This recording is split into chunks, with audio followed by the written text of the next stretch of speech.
مہینے کو باقی 11 مہینوں کی طرح نہیں گزارنا چاہیے پیارے بھائی. جس طرح ہم باقی 11 مہینے گزارتے ہیں، اس مہینے میں جو بھی عبادات ہیں ان کو بھی تھوڑا، وہ آپ کے شریک حیات ہیں، وہ آپ کو چاہیے کہ وہ بھی آپ کے ساتھ جنت میں جائیں. ان کو تھوڑا وقت دیجیے، نہیں کہ یہ بھی بناؤ یہ بھی بناؤ یہ بھی بناؤ. تھوڑا سا ایک نقشہ کھینچوں گا کہ فجر سے لے کے فجر میں آپ اٹھتے ہیں، کوشش کیجیے کہ فجر کی اذان سے پہلے اٹھیں، 2 4 6 تہجد کی نماز پڑھیں، اس کے بعد سحری کریں. اس کے بعد سحری کرنے کے بعد تھوڑی دیر اگر لوگ مسجد میں، اگر مسجد کھلی ہے تو وہاں بیٹھیں، اگر نہیں. بسم اللہ الرحمن الرحیم. الحمد للہ وحدہ والصلاة والسلام علی من لا نبی بعدہ. اما بعد، معزز سامعین کرام، اللہ تعالیٰ کی طرف سے مسلمانوں پر ان گنت اور بے شمار نعمتوں میں سے ایک نعمت رمضان مبارک کا مہینہ ہے. اور آپ دیکھیے کہ یہ مہینہ کتنی برکتوں والا ہے.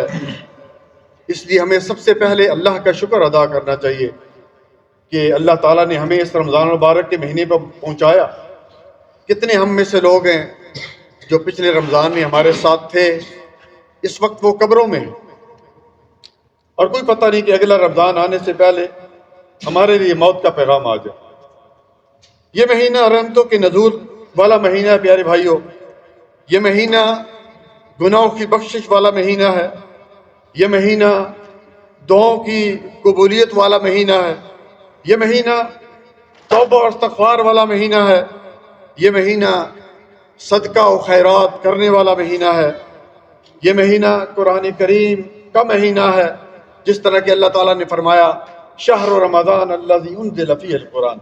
ہم نے اس قرآن کو اس ماہ رمضان میں اتارا. اسی طرح پیارے بھائیوں، یہ چند گنتی کے دن ہیں. آپ دیکھیں کتنے روزے چلے گئے، پتہ بھی نہیں چلے گا.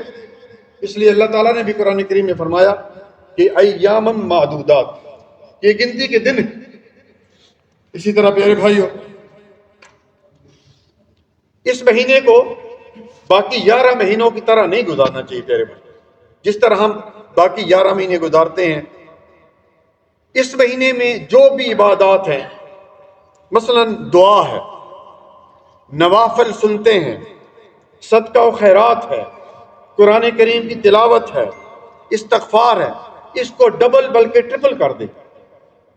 جب ہمیں پتہ چل گیا کہ اس مہینے کی جو ہے عبادت جو ہے وہ بہتر ہے، اللہ تعالیٰ کو پسند ہے، تو عام مہینوں سے زیادہ جو ہے، جیسے نوافل ہیں، عام مہینوں میں انسان جو ہے سنتے کم پڑتا ہے، نوافل نہیں پڑھتا، اس مہینے میں زیادہ کرتے. اور تھوڑا سا ایک نقشہ کھینچوں گا کہ فجر سے لے کے فجر میں آپ اٹھتے ہیں، کوشش کیجئے کہ فجر کی اذان سے پہلے اٹھیں، 2 4 6 تہجد کی نماز پڑھیں، اس کے بعد سحری کریں. اس کے بعد سحری کرنے کے بعد تھوڑی دیر اگر لوگ مسجد میں، اگر مسجد کھلی ہے تو وہاں بیٹھیں، اگر نہیں تو گھر میں آ کر تھوڑی انتظار کریں. اور سورج نکلنے کے بعد اگر اشراق کی نماز پڑھیں گے تو کیا فرمایا، کاجر حجت و عمرت تامت تامت تامت، کہ جو شخص سورج نکلنے کے بعد 2 رکعت پڑھتا ہے اس کو مکمل ایک حج اور عمرے کا ثواب ملتا ہے. اس کے بعد تھوڑا آرام کیجئے، یا ڈیوٹی ہے تو ڈیوٹی پر جائیے، اور اگر ممکن ہے تو 8 9 بجے یا 10 بجے کے قریب ایک نماز ہے جس کو چاشت کی نماز کہتے ہیں، بہت ہی عظیم نماز ہے. اپنے جتنے بھی یہ جوڑ ہیں ان کا صدقہ ہے، کفارہ ہے، وہ نماز پڑھیے 2 یا 4. اور اس کے بعد جو ہے قرآن کریم پڑھیے. ظہر تک ہم پہنچ گئے، ظہر کی نماز سے پہلے کوشش کیجئے کہ جلدی نماز کے لیے نکلیے، کہ آپ مسجد میں اذان کے ساتھ مسجد میں ہوں، تاکہ سنتے جو ہیں پہلے اور بعد کی سنتے پڑھیں گے تو نبی صلی اللہ علیہ وسلم فرمایا من صلی اربعا قبل الظہر و اربع بعدہ حرمہ اللہ علی النار. جو شخص زہر سے پہلے 4 رکعت پڑھتے ہیں، زہر کے بعد 4 پڑھتا ہے، اللہ تعالیٰ اس پر جہنم کی آگ کو حرام کر دیتے ہیں. اور اس وقت یہ جو وقت ہوتا ہے پیارے بھائیو، زہر سے پہلے جو سنتوں کا وقت ہوتا ہے، تفتح الابواب السماء، آسمان کے دروازے کھولے جاتے ہیں. صحیح حدیث ہے، مطلب کہ اس وقت دعا قبول ہوتی ہے. نماز با جماعت زہر کی امام کے ساتھ پڑھیں، اور اس کے بعد اور کوشش کریں گھر سے وضو کر کے نکلیں، مسجد میں نہیں، کوشش کریں، کیونکہ گھر سے وضو کر کے نکلیں گے ہر قدم پر ایک نیکی، ایک گناہ معاف، ایک درجہ بلند ہوگا۔ اسی طرح جو ہے وہ اذان ہونے کے بعد 4 سنتوں کے بعد بیٹھے دعا کریں، اس وقت دعا کی قبولیت کا وقت ہے۔ نبی صلی اللہ علیہ وسلم فرمایا الدعاء لا يرد بین الاذان والاقامہ، اذان اور اقامت کے درمیان جو وقت ہوتا ہے یہ دعا کی قبولیت کا وقت ہوتا ہے، تو دعا مانگیے اس وقت، امام کے ساتھ 4 فرض پڑھیے، اس کے بعد 2 4 جتنے بھی آپ پڑھ سکتے ہیں وہ پڑھیے، اور خصوصی جو ہے فرض نماز پڑھنے کے بعد تھوڑی دیر بیٹھیے، اذکار کیجئے، ایک دم سنتے ہیں دعا اور نہ چلے جائیے، بلکہ اس وقت فرشتے آپ کے لیے دعا کرتے ہیں، اللہم اغفر لہ، اللہم ارحمہ، اللہ اس کو بخش دے، اللہ اس پر رحمت نازل فرما، اس دعا سے محروم ہو جاتے ہیں۔ اسی طرح پھر اس کے بعد اگر آرام کرنا چاہتے ہیں آرام کریں۔ ہم پہنچ گئے کہاں؟ نماز عصر تک۔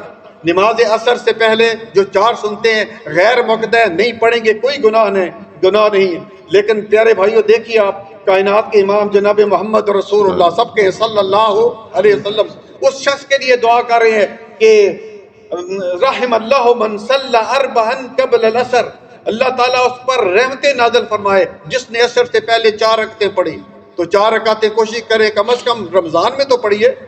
اس کے بعد جو ہے وہ 4 فرض پڑھیے، 4 فرض پڑھنے کے بعد آ کر پھر جو ہے وہ اپنا جو ہے وہ قرآن کریم کی تلاوت کرے، قرآن کریم زیادہ سے زیادہ پڑھیے میرے بھائیوں، اور اسی طرح پھر جو ہے وہ کرتے کرتے ہم جو ہے افطاری تک پہنچ جائیں گے، اور افطاری سے پہلے اپنے آپ کو کچھ 10 منٹ کم از کم بھی 10 منٹ کے لیے فارغ کر لیجئے، اور گھر میں خواتین کو بھی اللہ کے لیے ان کو بھی وقت دیجئے، بیچاریاں وہ تو صبح سے لے کر جو ہے وہ دوپہر سے شروع ہوتی ہیں، اور ان کا جو حساب یعنی کہ سوتے تک بیچاری اسی میں لگی رہتی ہیں، ان کو بھی تھوڑا، وہ آپ کے شریک حیات ہیں، وہ آپ کو چاہیے کہ ان کو بھی آپ کے ساتھ جنت میں جائیں، ان کو تھوڑا وقت دیجیے، نہیں کہ یہ بھی بناؤ یہ بھی بناؤ یہ بھی بناؤ، بس بیچاری کو ٹائم ہی نہیں ملتا، ان کو بھی ٹائم دیجیے کہ بھائی دعا، یہ دعا کا وقت ہے بھائی، اس وقت جو دعا ہے دعا قبول ہوتی ہے۔